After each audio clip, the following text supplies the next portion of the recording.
Yo, better run like it's the Croydon FC, the round table where the real heads be. Talking NFL, the game we adore. From the touchdowns to the legends and so much more. That fucking guy, he's got the stats on lock. Dropping knowledge on the field, watching every block. Back and bleeding green, cheering loud and proud. In the sea of cheese, as he's standing out the crowd. I can't hear with the looks and the smarts. Breaking down the plays, and he does it with heart. In the South, solid like the line. His takes are heavy, his vision's divine. Week by week, we break the game down. From every big play to every new crown. Offense, defense, we cover it all. From the springtime drafts to the winner's last call. It's not just a podcast, it's a fan's lifeline. Connecting every moment from the vines to the side. Good morning, good morning. Andy, how are you doing today? Got week 10 coming up here on docket. Got a couple big games. Before we get to that, you were giving me some interesting information about one, what you do for a profession, and two, where it's going to be featured today. Stuff and things. What's going on? Both stuff and things. No, really what we actually have is something kind of interesting. So, we had a request from, Fox Sports.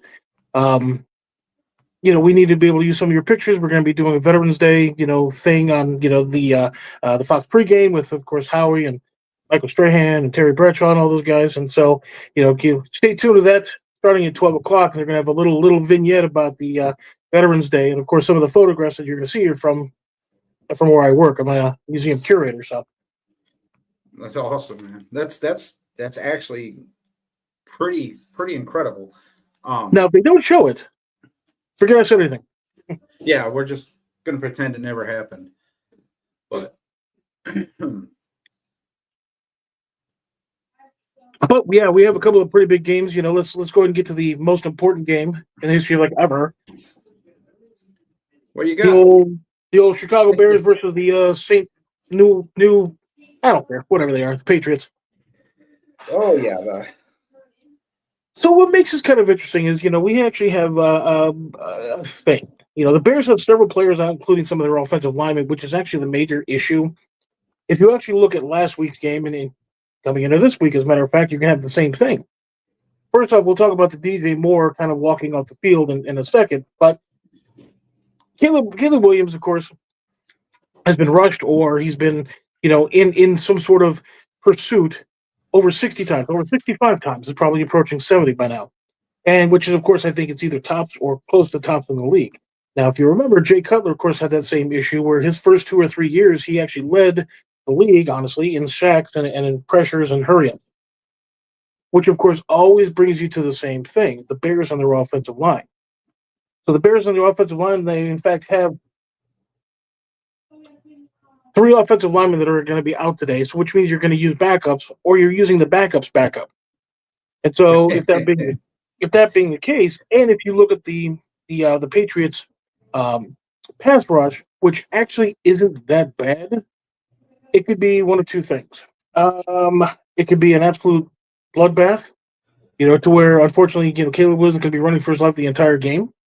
Or it could be one of those things where, the offensive line steps up somehow congeals immediately and can actually give Caleb Williams some time. Because you've seen how the games are when, you give him some time, is he has that ability to be able to pick some of the defenses apart. With the Patriots actually giving up about 245 or so yards passing, and Caleb is about 208, 209 is what his average. You have an opportunity if you had a full offensive line. Unfortunately, you don't. You still have a huge opportunity because the Patriots defense is going to be without one of their, I don't want to say star safeties, but he's a young safety, fairly young safety. He's been in the league for a while, but he's made a huge impact on the game in both the run and the pass, and that's Kyle Duggar. He's out this week with an ankle. You're also missing Ellis with an abdominal injury. Right. So that's 2 key players on their defense. Well, Christian Ellis, of course, he's out also, which is going to give the Bears an opportunity because they do, in fact, still have, you have your running back out of the backfield, and you've got Cole Kmet. So even if you were to go and do short little passes here and there, 5 to 7 yards, 8 yards, you would have that opportunity because Alex is of course out. He's a little bit more instinctive than the other kid they got playing. But the Bears, of course, I have them winning by less than a touchdown because it's going to be a relatively low scoring game because of the fact because the Bears defense is still okay-ish. Secondary is of course banged up. Brisker of course is still out with a concussion. Whether he may or may not play anymore, well, um, depends on how that concussion actually ends up working itself out throughout the course of the year. But we were talking about that backstage is what you call it, or off camera, if you will. Like I said, I didn't think that hit was that high of an impact, but he's got to be struggling. There's got to be issues. He's got to be still seeing shadows. There's got to be something going on that he's still not playing. That happened, week 3, week 2, something like that? And he's still not here. Have you heard anything about him possibly coming back this year? I haven't heard anything about anything. And I think injuries like that, they usually kind of keep, under their hat simply because how NFL players are superstitious, things like that. We've all seen injuries and things. And, as you get older, you tend to not necessarily deal with them as well as you did back then. You see some guy with a bent up arm or something like that, like, oh, yeah, it happens. And you go on to the next play. You get a little bit older and you see your own mortality within it. And you're like, well, that's a bit of a problem. And that gives you a moment of pause as well.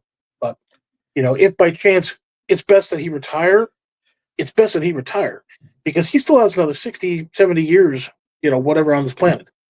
Right. And I agree with you 100%.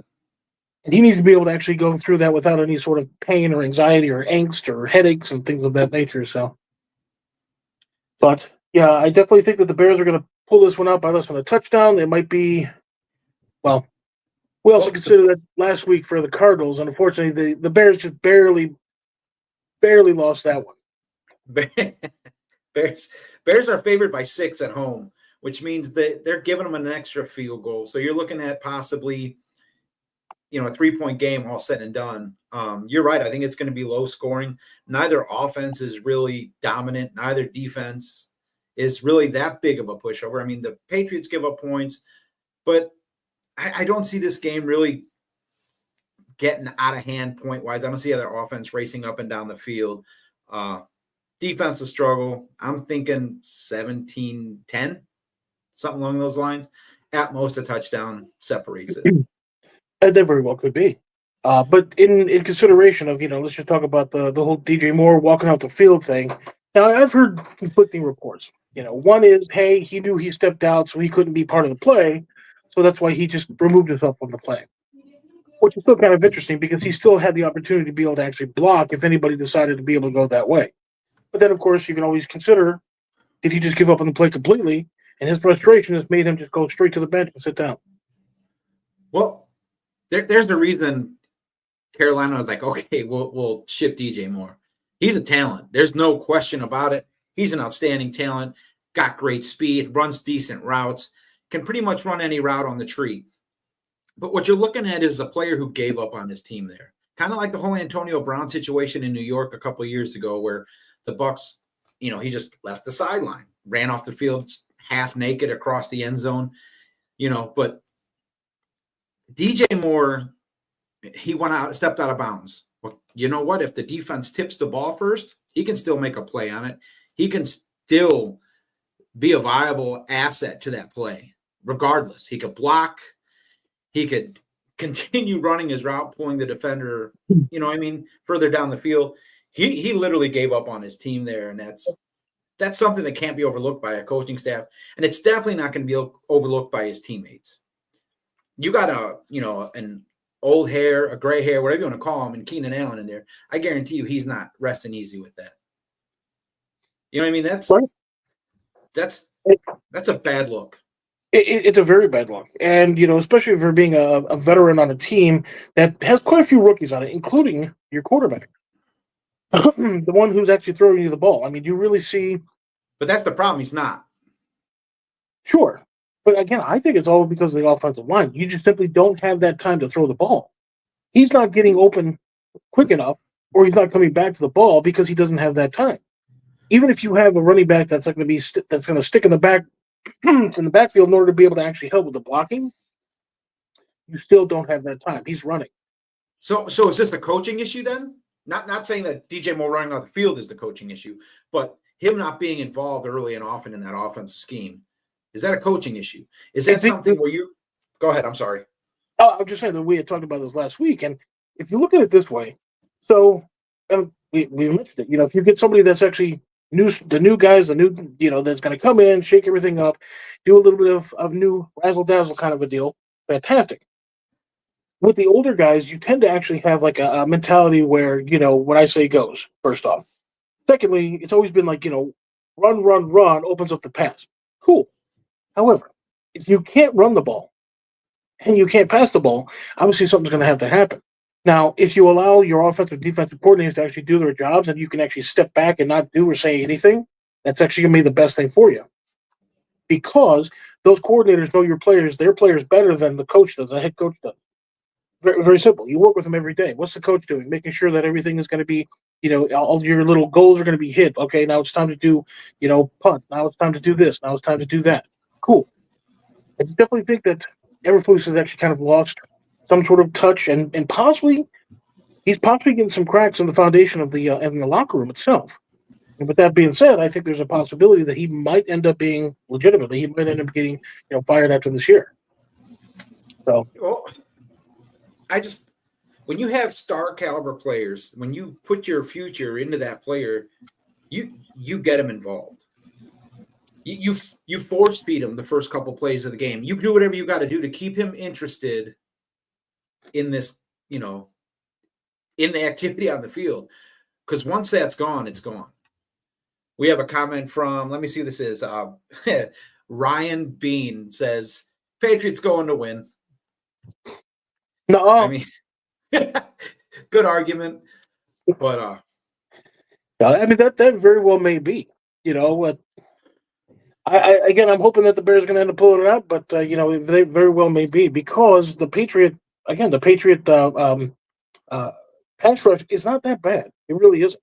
And if you have a couple of rookies, including rookies, you have the backups that are actually on the right tackles and left tackle in particular. That might be a bit of an issue. That means he's going to have to do a 3-step drop and gone. The Bears really need to pull a win here to get back on the right foot. I mean, you lose here. And it's not impossible, but it's definitely a very steep uphill climb going forward. Brian also says that the Patriots O-line is better than the Bears. Maybe. Yeah, at this point, I would definitely could be today. You're looking at an offensive line that hasn't had all 5 starters since week 1. That's a big deal. Right. It very much is. Because of course you get your cohesion and things like that. What let's say you're playing right tackle, what your right guard's going to be doing. If you have a switch, whatever the case is, that he's going to go to the left or he's going to go to the right or whatever the case is. If he punches out to the right, that means that you have to backtrack to the inside in order to be able to actually get the either the linebacker or even a defensive tackle, whatever the case is. Right. You know what he's going to do. He knows what you're going to do. Without that, you just simply don't know. Now you end up blocking yourselves, or you end up double teaming somebody who's already out of the play. And so that's that's what the Bears need to do. A couple of things. Number one, get offensive linemen that can stay healthy, and number two, probably I would have to say get a new coach. Honestly, yeah, you're not the only one saying that. It's all over the place up here in Chicago. So we got another game that's not as, I don't want to say interesting, but it's not really eye-catching in the fact that you got the Minnesota Vikings that have nobody ruled out on their injury report going against the Jacksonville Jaguars, who look like they're actually going to start Mac Jones. We can move on then.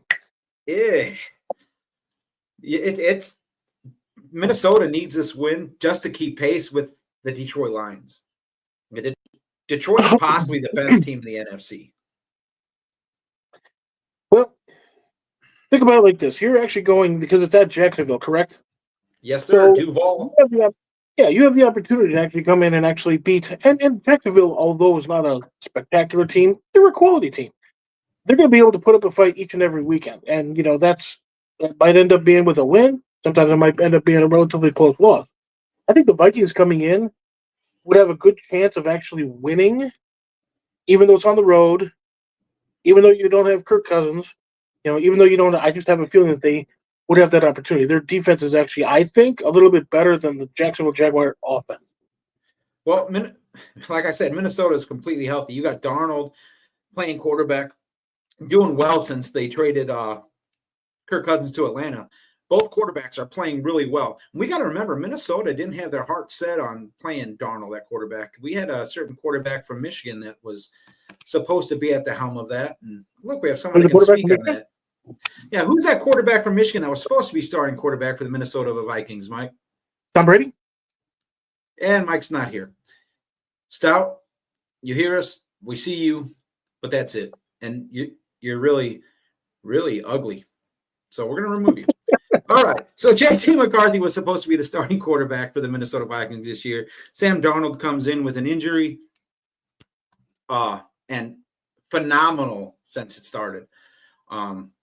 Vikings are way better than anticipated. I really thought we'd have some issues with them. Bringing Cousins. Here we go. There's Stout. And that's his thumb wiggling, jiggling. Maybe it's his finger. All right. What's up, Mike? How you doing? Oh, I'm having technical difficulties, dude. You said technical, right? Yeah. Okay, I thought there was an S in there. I just wasn't sure. Yeah. Technical? Mm-hmm. Yeah. Nothing seems to want to work today. So. You said technical, right? Yeah. Kind of like Dallas Cowboys that don't want to work.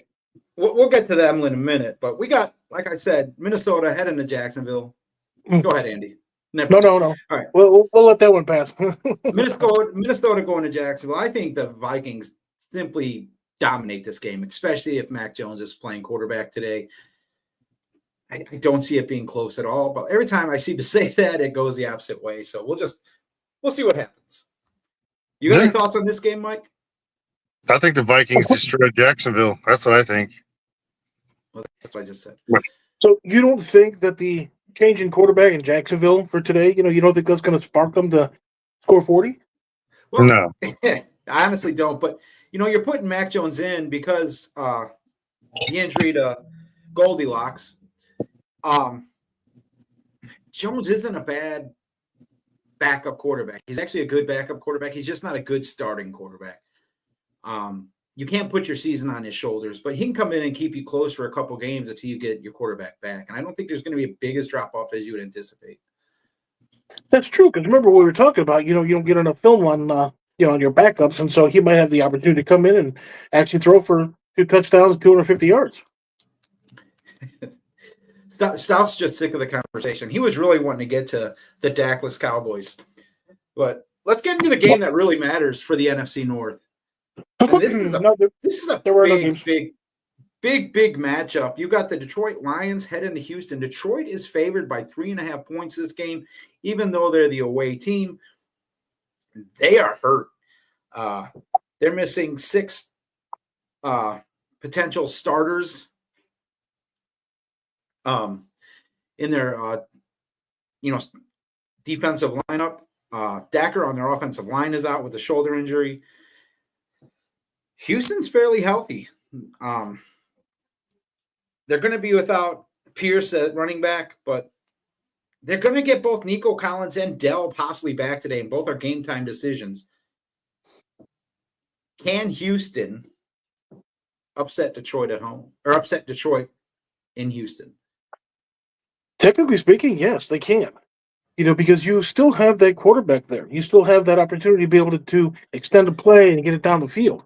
And, Detroit's defense, even though it's a solid defense, if you were actually missing 1 or 2 of your key people, he might have that step. That's just that one little step that next thing you know, it's going for 6.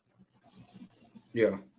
So I think definitely Houston has an opportunity to beat Detroit. I just think Detroit might have a little bit too much for Houston. Is Detroit the best team in the NFC right now? They're a close second. We're not talking about the Bears. Seriously, who's they're probably certainly going to be the cream of the crop here in the North. Record wise, certainly. But if you actually look at the way that they play, right now, Dan Campbell, of course, being Mr. Emotional, they're playing a lot with a lot of emotion. What's going to end up happening if by chance something happens to where, their emotion is going to end up bleeding away, they might not necessarily do as well. But, the offense that actually Detroit comes in with, again, with Montgomery and, a couple of the other receivers, you have that opportunity to be able to actually score, 20 plus points per game. And we'll just see how the defense of the Texans actually, react. Can you actually keep them out of the end zone? Because the defense for Detroit could definitely keep Houston out of the end zone. Yeah. Stout, are you with us right now? Yeah, man. I'll figure it out. Hey. With Detroit heading to Houston, do you see Houston being able to, hold off this Detroit offense? I mean, beginning of the season, I think I said that Jared Goff is going to be one of the best quarterbacks in the NFC. And it's not because he's making these elaborate passes or playing off script. He's pretty much a pocket passer that just gets the job done, doesn't make the stupid pass, protects the ball, and lets his star athletes make plays for him. Do you see Houston?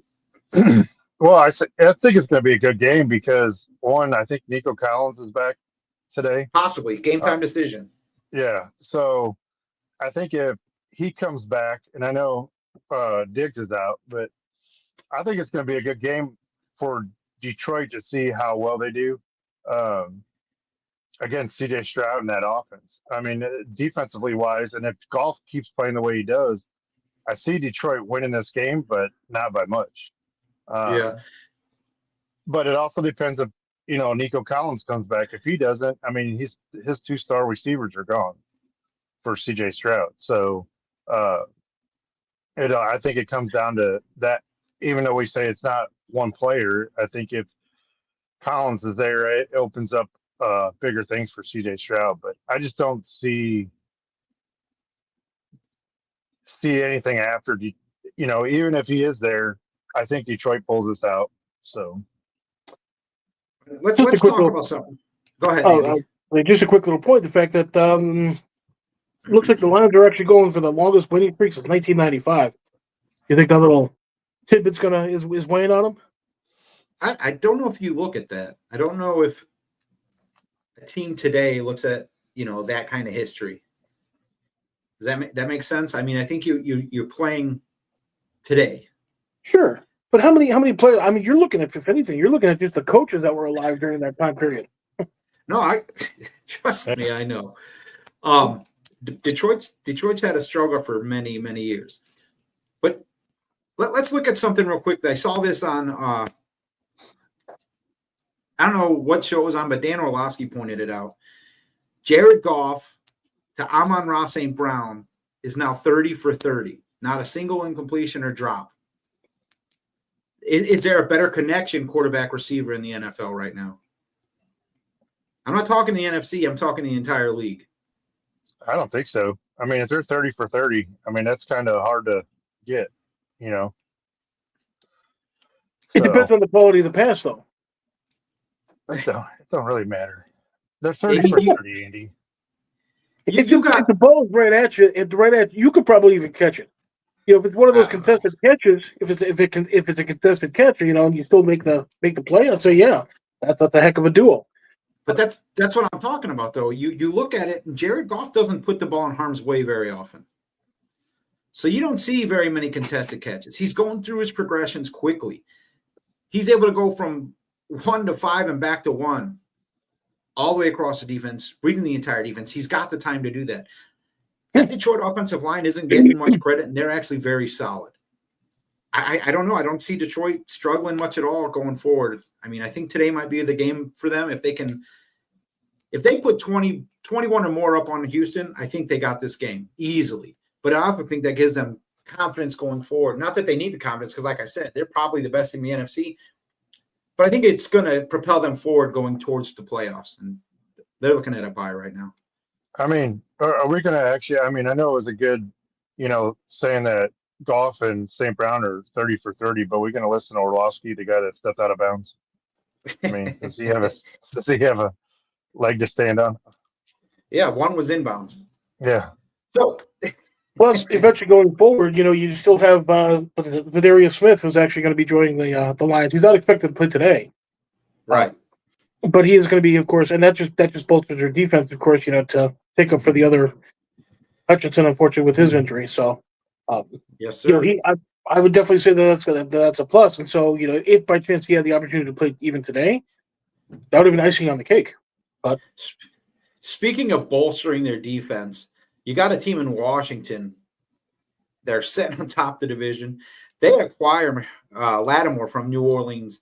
He hasn't practiced a week. He won't be playing this week, but that's a huge asset to take into a team that's sitting on top of their division. They're hosting the Steelers today, favored by 2.5 points. Yep. Mike, are they the class of the NFC East?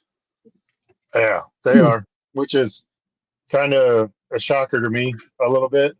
I think this is going to be a good game. I know that they're showing they're supposed to be up, but that whole trade of them getting bolstering their defense, and it's interesting watching. Like, you're looking at teams like Washington and the Lions, and they got a good record, and they're doing well this year, and they're bolstering, trying to do what's better for their team to make the playoffs. So I wish we had something like that happen for us. But yeah, I do. I think it's going to be a good game. I know injury wise for Washington, it's looking.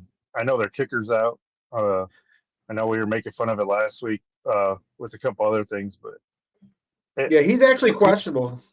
Yeah, they're saying he's questionable, but it's showing him. I don't think he's going to be. They picked up a kicker just in case, and I think they're going to go with him. What school did Justin Case go to? What? Was his name Justin Case? Yeah. Terrible dad joke. I'm sorry. Yeah. But really. I got it. I'm laughing on the inside. The Commanders are going to be without Robinson today. So you're going to see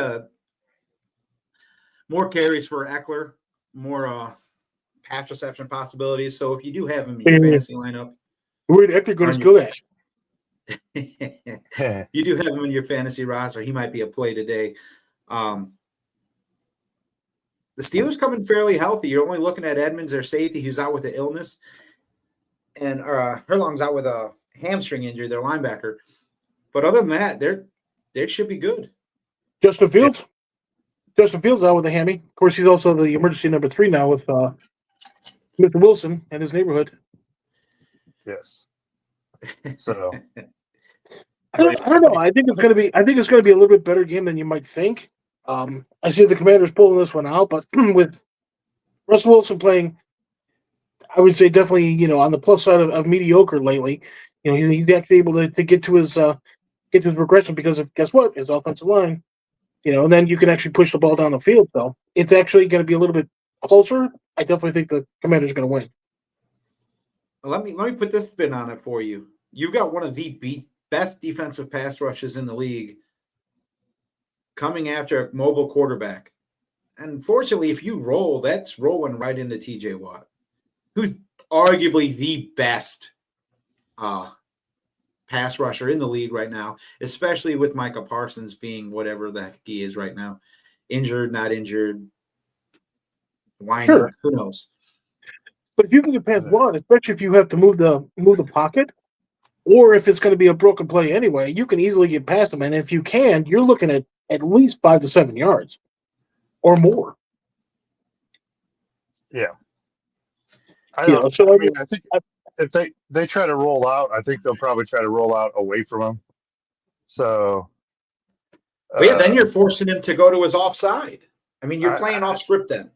I know, but T.J. Watt switches sides a lot too. I mean, he doesn't just stay in one spot. So, I mean, I'm just looking at it that way. I mean, it's going to be interesting because I think that's what it's going to come down to. If TJ gets the pressure that he normally gets, I think Jayden Daniels will be looking like, an actual rookie this game. So Hey, this I honestly think this game is set for upset. And I don't know if you really call it an upset. The Steelers are top of their division. Yeah. Granted, they haven't played anybody in division yet, but they are sitting on top of their division. So they're winning games that they're supposed to be winning. You're going to against a Washington Commander team that has a very, very elite rookie quarterback.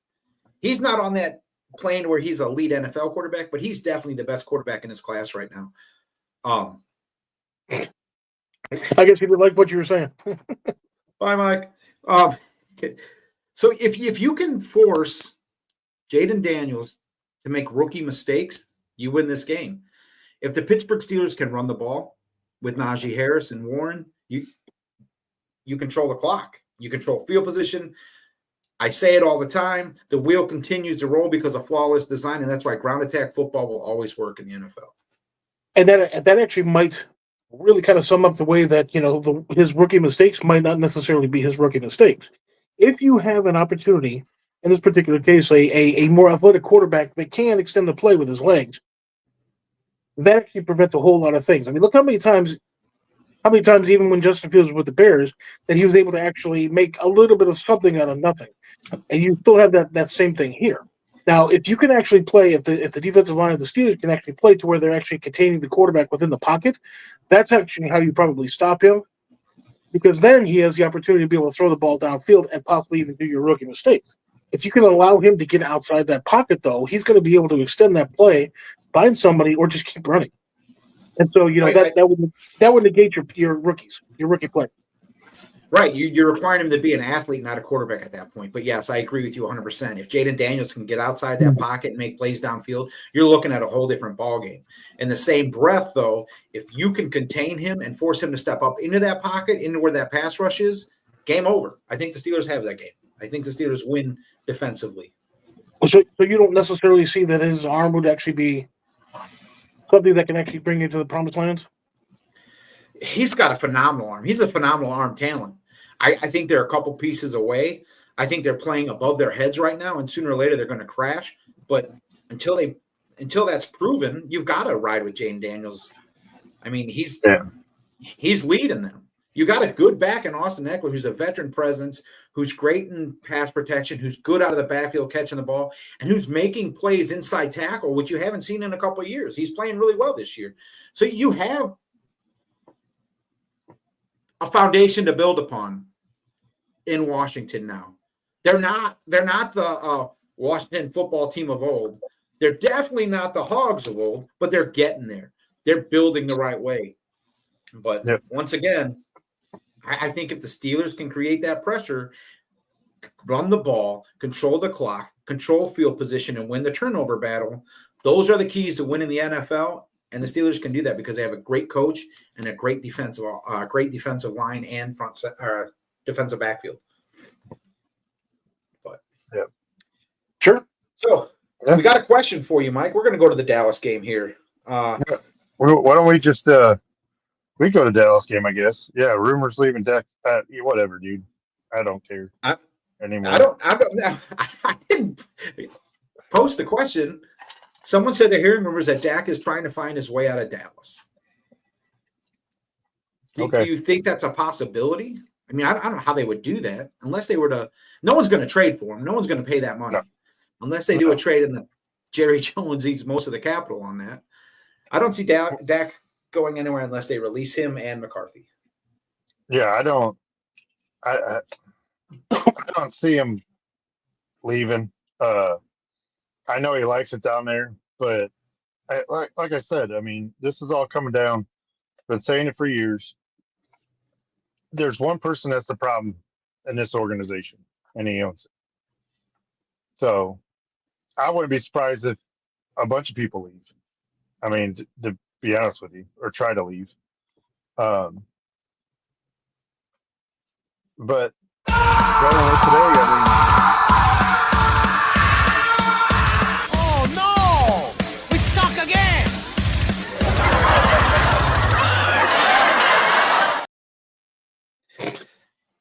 It's almost like a weekly thing now. yeah, but it's true. I mean, it's not like I'm just making this stuff up. like I've been saying it for years, and everybody laughed at me and all this other stuff. And I mean, look, I'm always going to be a Cowboys fan. I root for the players. I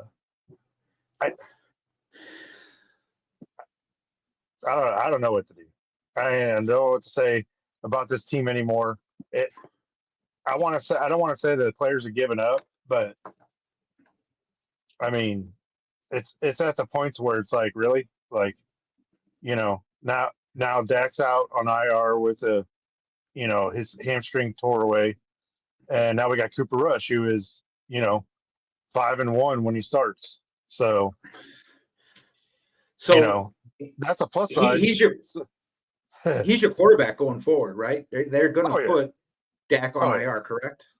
Yeah, Dak's on IR already, so he's at least minimal 4 weeks. I wouldn't be surprised if they missed the playoffs, which they probably already did. He's just out for the rest of the year. Joshua Price asks, what do you think Dallas' record will end up being this season? They hit 500?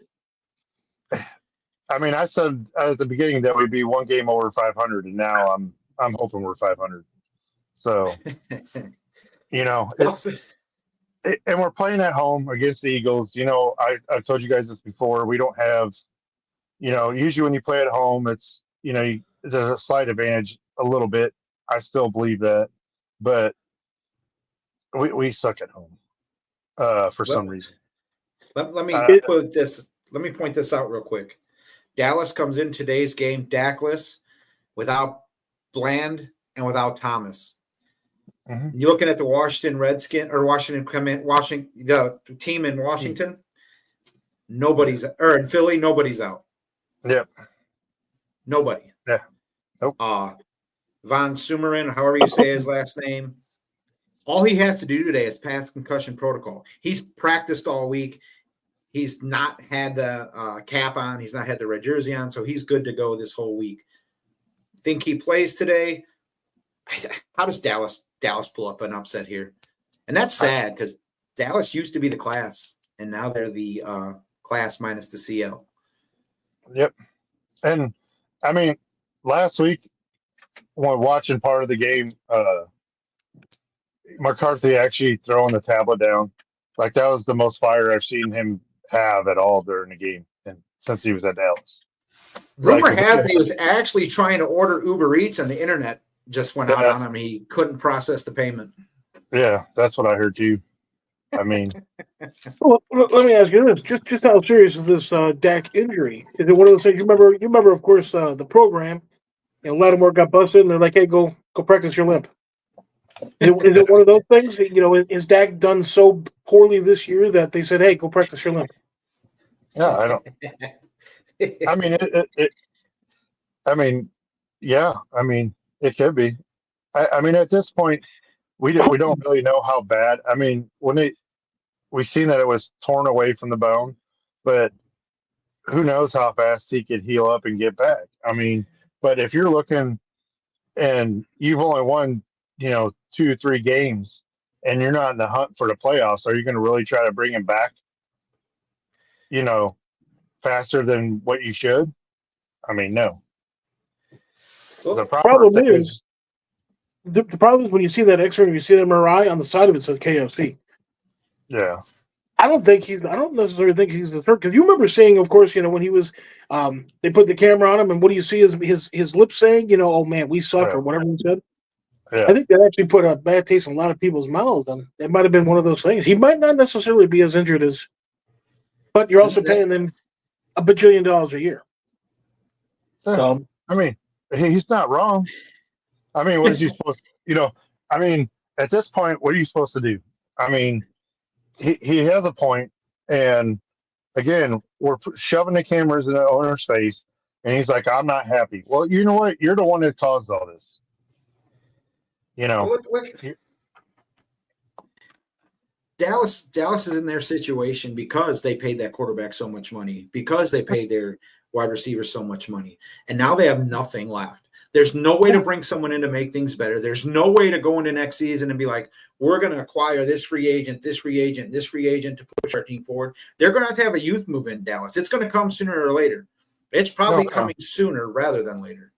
And that's what we do, though. I mean, if you watch the past, almost 2 decades and kept an eye on it, that's what they've done. I mean, for the longest time, I mean, let's even go back to when Romo was there.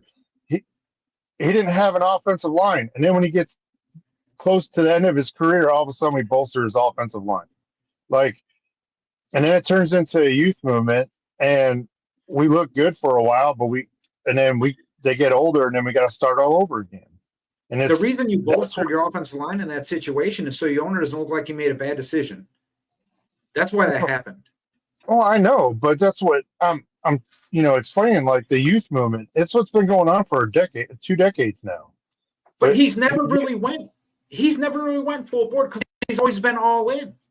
Oh, he's never fully said, I'm cleaning house, we're going youth. That's never happened. And now they're paying the price for it. Well, I know, but if you go back and look, he actually has done it just because he says something. If you go back and look at those rosters that he's had, that especially with the Roma era at the end, then we started getting younger guys in, and then we started bolstering that offensive line with basically Dak there, and now most of them are all gone. And we've gotten 2 younger offensive linemen, but it's actually happened. I don't think he even realized he was doing it. But basically, these contracts is killing Dallas. I mean, I said it when they signed Dak and when they signed CD, and I get it why they were trying to sign him. But at the same point, you can't bring nobody in. I mean, and that's why he didn't do anything during free agency. Yeah. So he was going all in with the players we had, not trying to better the roster. We don't have a run game. I think if anything, ownership needs to look and possibly change general managers. Yeah. Again, Andy brings the thunder. Yeah. There's one more game in your conference right now. They're going. Yeah, they're playing right now, aren't they? Yeah, they're losing 10-0 to the Panthers. To the streaking Carolina Panthers right now. Yeah. Panthers are actually getting healthy at the right time for, solidifying a worse draft pick because they're not going to make the playoffs here. But, hey, they're going to get a draft pick that's not as good as it should be because they're winning now, and it's the most Panther thing you could do. Before we go away from Dallas, we have one comment for you here. Bringing Zeke back was crazy. Who's not even going to play today? Yeah. Yep.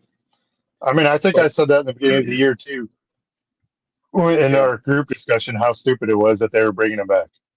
I mean, we had enough money to go after Derrick Henry. We did. We had enough to go after Derrick Henry, and we did. And that's all I needed to know as soon as that was, right. We found out that they were going to do that. So, but anyway, So now you got the New York Giants trailing your Carolina Panthers 10-0.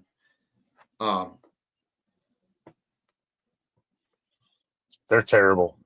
I want you to realize this: the New York Giants have the best pass rush in the NFL, statistically speaking. Mm-hmm. And they can't get out of their own way. Their offense is just abysmal. Well, we've talked about this in the past too. When your defense is on the field for 3/4 of the game, there's nothing you could, I don't care what everybody says. Oh, the professional athletes, they get tired. You're going to get tired if you're on the field that long. There's not enough running to do to build up stamina to be on the field that long. And they're professional athletes playing against professional athletes. Yeah, I know. I know. You know what I mean? You're playing against someone that's put in as much time as you have. I understand that, but I mean, I'm just telling you, it's the same. You can't have your defense. We talked about this in the past, and me and you gone back and forth with it. You can't have your defense on the field for that long during the game. You just absolutely. Can't. You just can't. And I mean, this was Dallas's thing for the longest time, and now the Giants are doing it. I mean, it's at some point did their owner make a mistake with signing Daniel Jones to that big contract because he shows. Is that a question? No, That it's should be not a a question. statement. Yeah, All right. I mean, he shows flashes every once in a while, but like every other game. But then it's like, oh, we're going to go back to doing what we're doing. Right. Um, Right. So, I mean, that team, as much as I picked them to be finished last, and they are, but now Dallas is giving a run for their money. So, I mean, if I'm Dallas, I don't want to win another game this year. no, basically. I mean, you But might as well play for draft picks. Why our GM will find something stupid to pick. So, like Andy said, bringing the thunder. That might be ownership. Might be responsible for that one.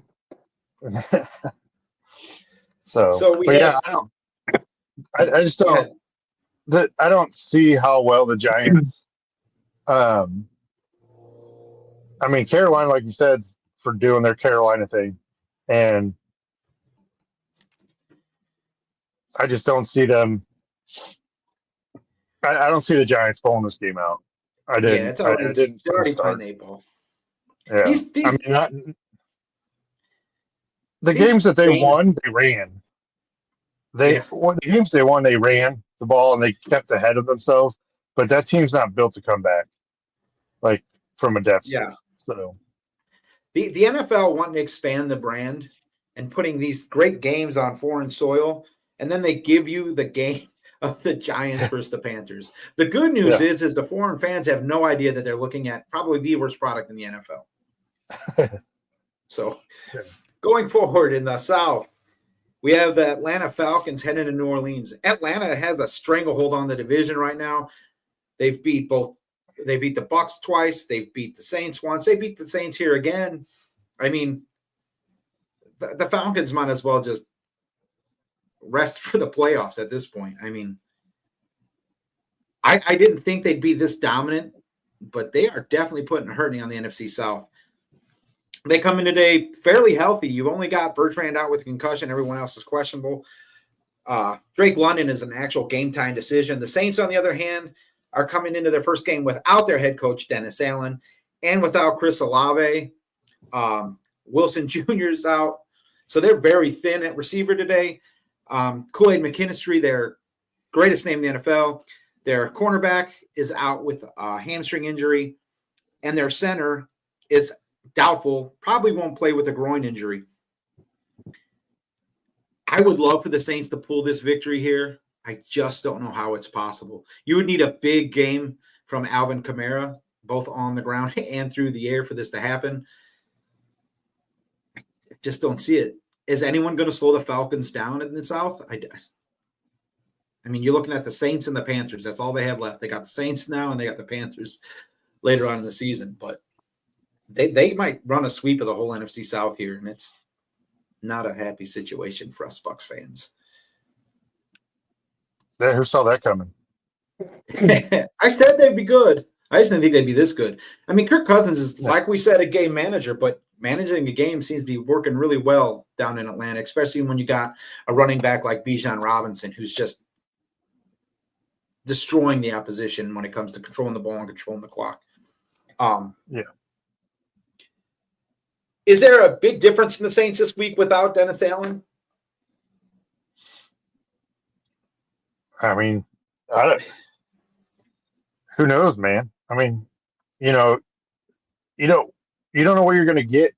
We're not inside the locker room, with how Dennis Allen was. I mean, I don't see anything changing for the Saints, to be honest with you.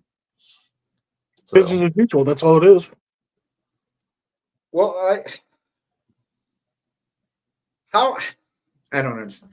How do you have a talent like Taysom Hill, and he's not, again, same thing with Chicago, with DJ Moore. How is he not an integral part of this offense? How are you not trying to feature him at least the first half of the game? You got to get that kind of player involved early so that he's involved the entire game. You don't want to leave someone like that on the sideline. Yeah. Sean Spencer asks, is Olave out? He is out, but I don't think he realizes it yet.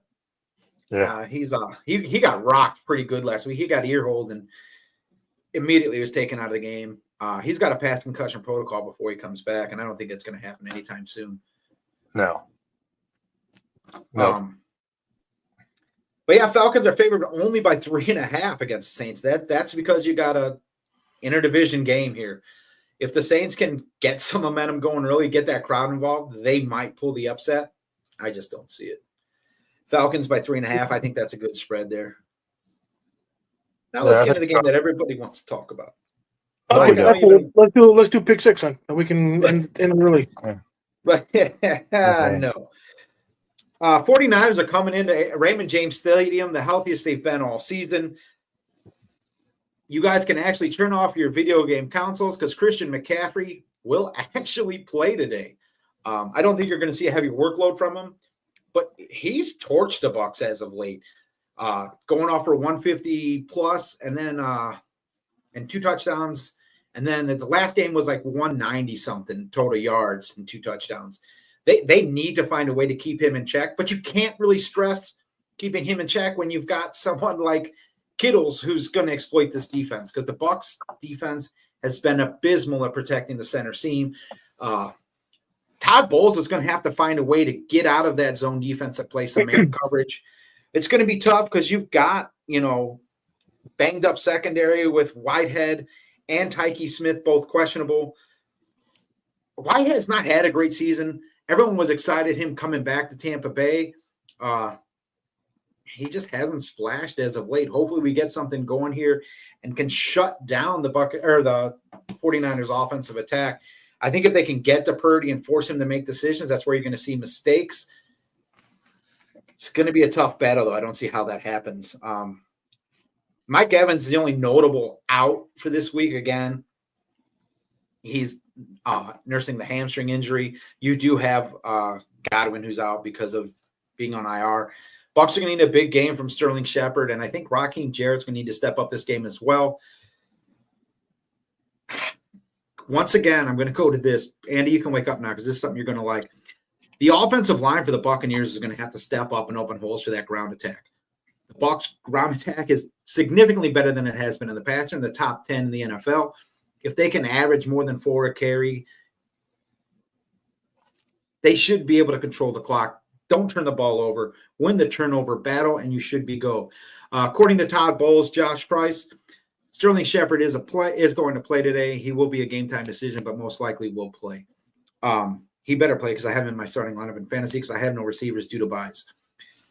Anyway, Bucs are picked to lose by 5.5, so they're not even expecting them to keep it that close. This is a touchdown difference according to Vegas. What are your thoughts on this game? Can the Bucs actually keep it close? They went toe-to-toe with the Chiefs for 4 quarters. How do they do it? I don't know. So you might, if you want to be able to actually pressure Purdy, now that you have McCaffrey back, you have two pressure valves. So if you're actually, let's say you're doing a stunt, you're doing a bunch of blitzing, whatever the case is, throw it to old Skittle, throw it to McCaffrey. It's just that simple. I think it's. I don't think the defense for the Buccaneers are going to be quite up to the firepower that San Francisco can bring to bear. Not that they will. For example, you might have a couple of guys when you punch them in the mouth and they kind of fold a little bit. It might be one of those things. But I just think that with what San Francisco can actually bring to the table as of right now, I don't necessarily see the Buccaneers being able to prevent that from really happening. And they can go deep. Yeah, for sure. Because of banged up secondary for the Bucs. So yeah. Well, and Deebo Samuel's playing. It's showing that he's playing now. I mean, with McCaffrey being back, I mean, with him still playing hurt, if they're going to run their normal plays they do with him either. So that's going to be a big one, I think, with the Bucs defense. If they don't run those trick plays with Deebo, then you're going to have to be looking at McCaffrey and Kittle to be doing everything. So, and how bad is Deebo hurt is the question. Right. So, I agree 100%. He's been hurt for the past 3 weeks now. So here's my keys to a Bucs victory. I say it every week. It's always the same thing when you hear it from me. Got to control the pace of the game. You got to run the ball. You got to keep the Bucs defense off the field as much as possible. Got to win the turnover battle. not by a turnover. You got to win it by 2, at least 2 turnovers. I think the Bucs need a big game from their young corner, Zion McCollum. And I think Antoine Winfield Jr. is going to have to step up and make some plays defensively. And then you got to win on 3rd down. Bucs beat the Chiefs if they win on 3rd down. They defensively had done nothing on 3rd down. They need to get this going. They need to get this defense right. Why not today? But that's how you win. Turnovers, controlling the clock, winning on 3rd down. Other than that, we ready for pick 6? Sure.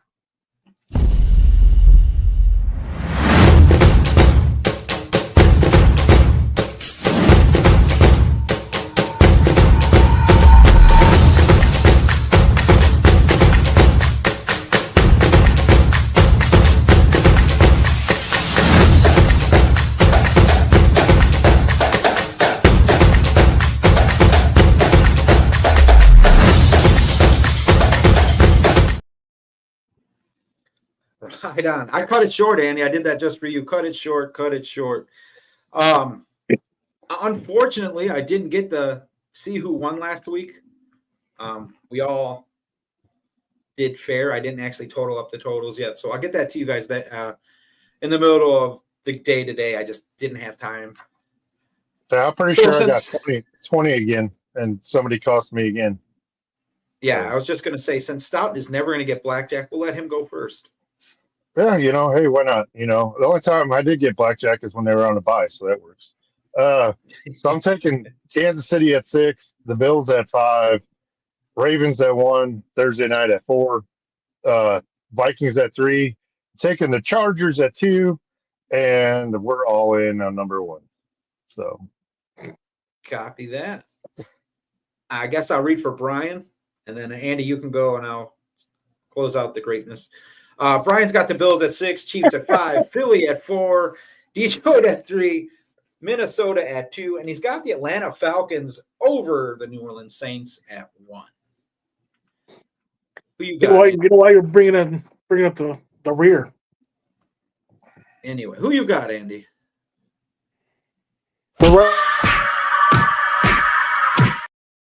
Oh, we got That was one. an accident. yeah, Go ahead. We got the Refs.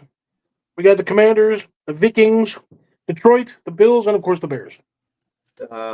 Bears. All right. Brian wanted me to give you a little something, Andy, before he went to my picks. He wanted me to make sure you got this. It is officially hate week in Green Bay. You unfortunately have to wait a week, so Brian wanted to get the early leg up on you. So there you go. All right. And my pick 6.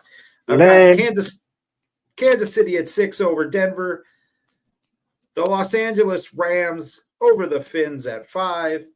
Minnesota over Jacksonville at 4. Your Tampa Bay Buccaneers pull the upset over the San Francisco 49ers at 3. Philly over Dallas at 2. And Arizona over the Jets. Any closing thoughts for you, gentlemen? I said it right that time. Anybody else proud of me? No? Okay. I'm proud of you. You said it right. You've been working on that hard for 2 years now, and you finally got it. Dude, it's been a battle. I'm not even going to lie. That's my closing thoughts. I think everybody should congratulate you for actually getting it right. Those are my closing thoughts. Yes, congratulations on finally mastering the English language. Thank you, sir. Andy, hopefully we get to see your little presentation today on ESPN. Is it ESPN or Fox? It's Fox. It's right? Fox. All right, Fox. I'll be looking for it, man. Whatever they do, I have no idea what they're going to actually do. All I know is it's going to be like a tribute, of course, for Veterans Day, for all those who served, of course. And so I did hear they had a photo of you mooning the camera in a side shot with Michael Strahan's gap teeth. They're trying to see which is the bigger gap. That's actually almost funny. But anyway, yeah, of course, on Veterans Day, which is Monday, for all those who served, thank you very much. Yes, sir. Thank you. Once again, I'd like to thank all our wives and families that allow us to do this for an hour every week. It does take longer than an hour during the week to get this put together to make it such a terrible product for you folks watching at home. But thank you. And we'll see you next week.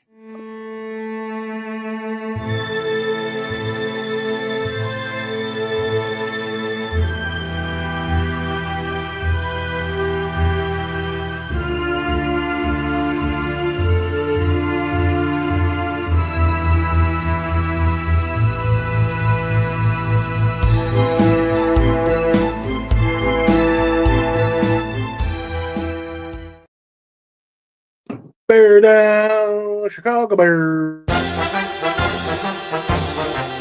Who cares? Who cares? Who cares?